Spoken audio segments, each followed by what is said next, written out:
What's up, guys? Welcome back to the ASAP Automotive channel, and today we're back at it with the how-tos with Mike. We're going to be showing you how to change out a Pitman arm.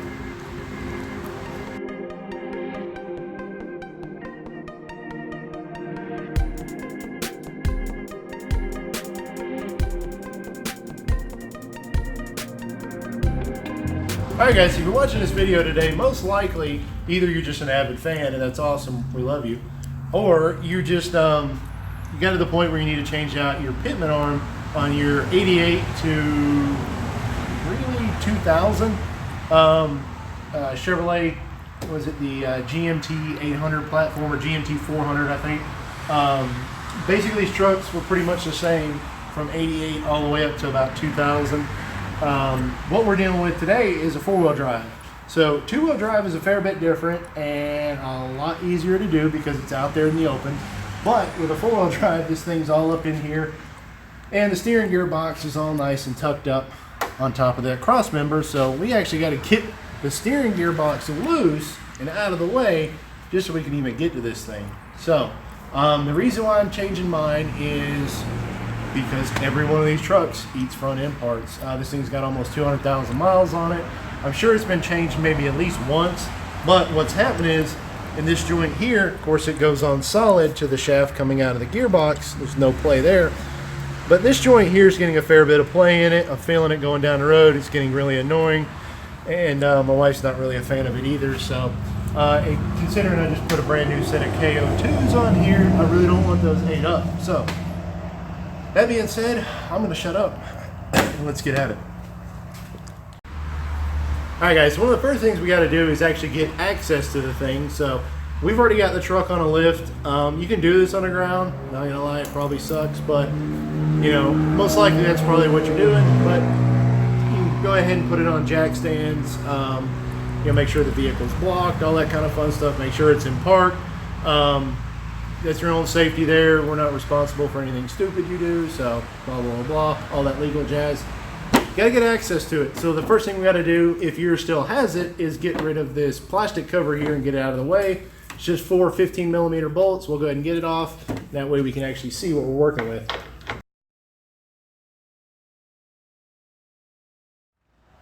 Alright guys, so what we're dealing with right here is this nut here where the Pitman arm connects to the center link or drag link, whatever you want to call it. This particular one has just a regular like a lock nut on it. This one's a 21mm. Yours might look a little different. Yours is probably going to look something like this. This is what they call a castle nut. As you can tell by the bottom, the way it's facing us, it's got slots in it that look like the turret on a castle. That tightens down. There's a hole in the center of the stud. That's where your cotter pin goes through. That keeps it from ever backing out. But this one's just a regular like crimped oblong lock nut. We're going to run this off, and then I'll show you guys the tool we're going to use to go ahead and split this or pop this loose, and so we can go ahead and move all that when we unbolt the box. So go ahead and run this loose and we'll get to that. Alright guys, so to do this kind of front end work, really what you want to do is you can actually go rent one of these little tool kits from the auto parts store and stuff like that. What I ended up doing is I've got one from OTC, part number 6295. Gives you a bunch of different tools for doing, like, you know, these Pitman arms, tie rod ends, drag links, all that kind of cool stuff. Really cool kit, and I think I picked it up on Amazon a while back for like, I don't know, 120, 115 bucks. If you're going to be doing any more front end work, I'd highly recommend spending a few bucks. You can get some other really off-brand stuff that might be so-so, but when you're putting that kind of load and pressure on something, you really don't want to cheap metal and, you know, go kaboom on you. So anyways, we're going to be using this kit, and we'll show you which one of these tools we're going to be using out of here to do this. Alright guys, so this is a tool we're going to be using to pull the Pitman arm loose of the drag link, because it's a tapered fit in there. Like you can see right here. So it's a taper fit, so it wedges down in there when you tighten it down, and especially after all these years and a little bit of corrosion, it don't want to come out. We're going to make it come out. This particular kit, we're using the 7503. But, you know, if you rent one of these from the parts store or something like that, just whichever one looks like this, and you might find that a different tool works better for you in your particular application. Just see what seats best, make sure it's good and set on there real good. before you go bowing down on it, putting pressure on it, and it popping off and hitting you in the face. All right, guys, so we got our tool seated on there, and what it does is it catches the back side of that drag link and grabs on there, and that center part's going to push and pop that Pitman arm out of there for us, so we can go ahead and do what we got to do. You know, being the fact that we're changing this Pitman arm, we're not worried about damaging the ends of it. If we were, we could have put the nut on there, run it out a little bit, and then pushed against it. But in this case, that's what we're replacing as a Pitman arm, so who cares?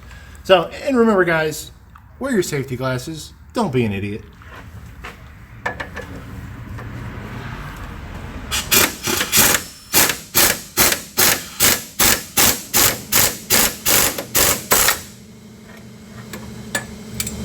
And just like that, it pops loose. So, we're good to go there. Now we can go ahead and take our gearbox loose, get out of the way to where we can get to the front nut to get the Pitman arm off. Alright guys, so to go ahead and get the gearbox assembly off, it's going to be 21 millimeter bolts out here.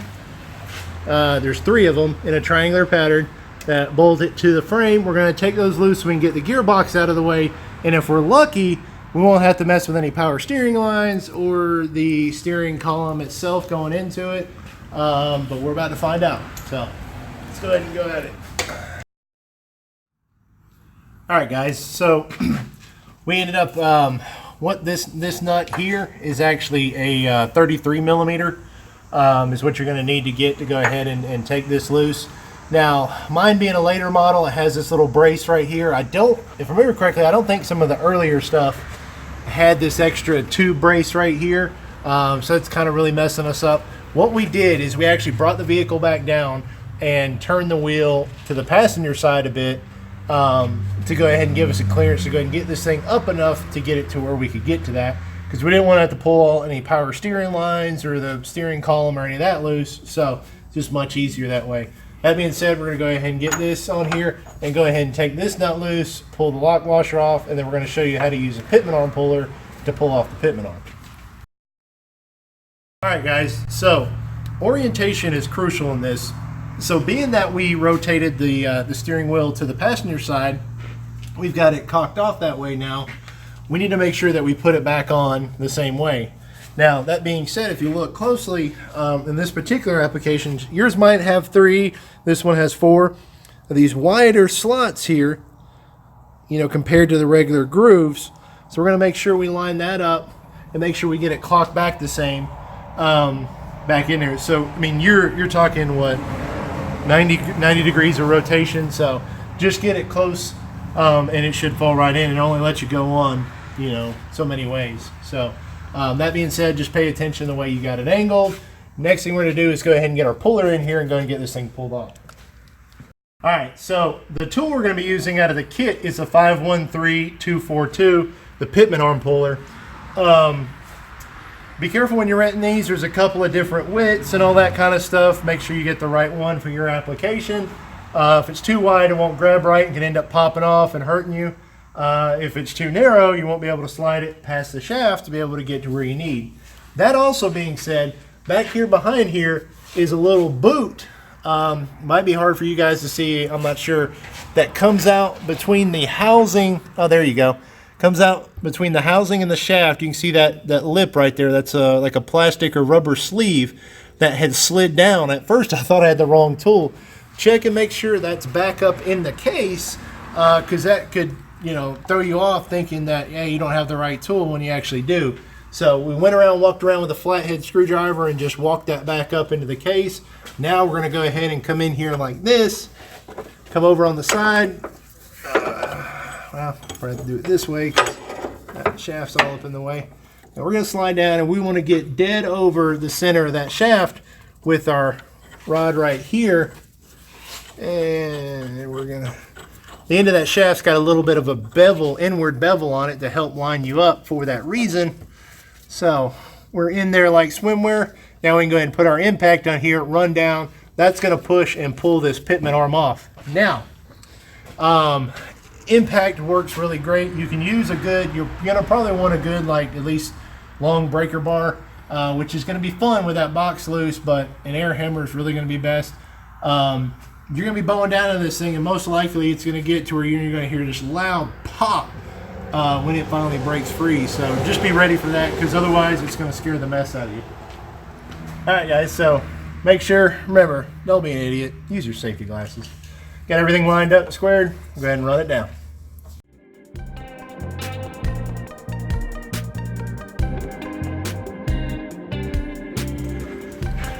All right, so that was one mother to get off of there.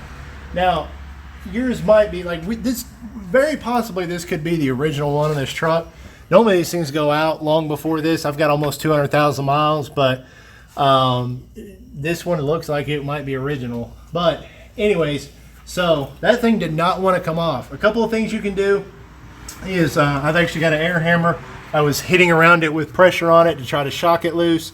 We also sprayed some penetrating lubricant up around there to go ahead and, you know, seep down in there as it was going, but eventually got it off. Sometimes you could use a little bit of heat. Just be really careful. You can end up overheating the gearbox, burning out a seal. I don't normally like to go that route, but anyways, we got it off, so on to the next step. All right, so the next thing you want to do before you put the Pitman arm up in there is go ahead and put your grease fitting in. This one's already threaded on there. And by the way, guys, this one is the AC Delco, their professional series. That's the actual AC Delco number and the GM number right there. So that's for this particular application. Double check and make sure for your particular application that you've got the right one, but I think that one fits most of these through the years. So anyways, we'll go ahead and just start it in there. Some of these have it to where you start the threads yourself, but this one's already tapped. We'll go ahead and just run it down. Yep, until right there, until it's just about flush. So now go ahead and take our castle nut off, get it out of the way, and somewhere. Okay, now we can go ahead and get this thing set up on here.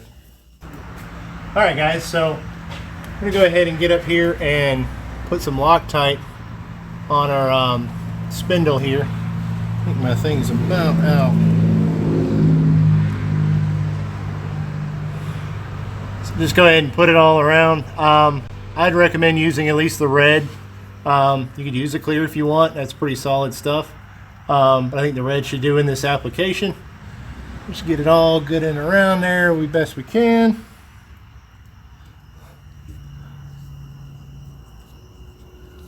All right. Now we're ready. Go ahead and put our arm back up in there. Remember, we got to make sure of our orientation, which was right about,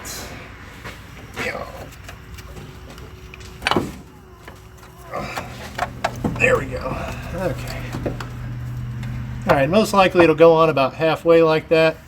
Now we'll go ahead and do is put our lock washer on and our nut on, and then go ahead and tighten this down. Remember, we got it clocked, so we know that's right because another 90 degrees, that thing would be way over here, way over there, and this is where we had it. So it's not like you can get it just a tooth off or anything. So we're good there. Let's go ahead and get our nut and washer on, tighten that bad boy down.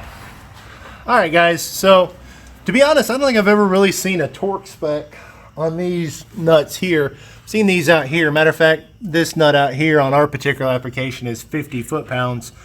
Seriously, I'll look up yours because they almost vary by year. But this one, I'd say probably in the ballpark of 100, 150 foot-pounds at least.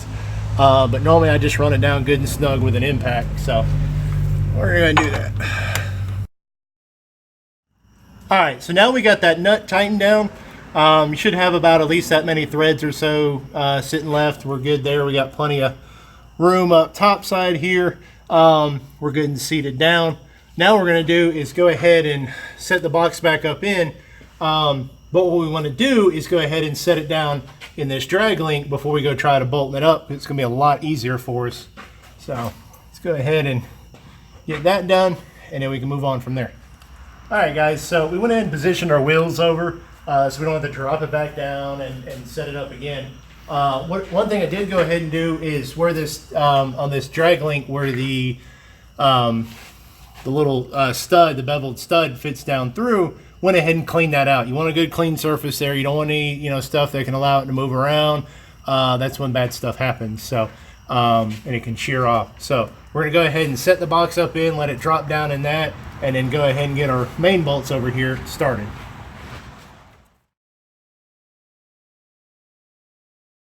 It's a real good idea too, before you put these bolts in, to go ahead and put you some Loctite on there. Once again, this one I'd recommend a good red Loctite. I am out of the stuff in the bottle, and clearly I guess almost out here pretty much of the stuff in these little squeeze tubes or chapstick tubes, but next time I might get some more. All right, before you go ahead and get all gung-ho and tighten these things down, I would highly recommend just starting all of them first and then tightening them down. Otherwise, you're going to end up in a bad spot.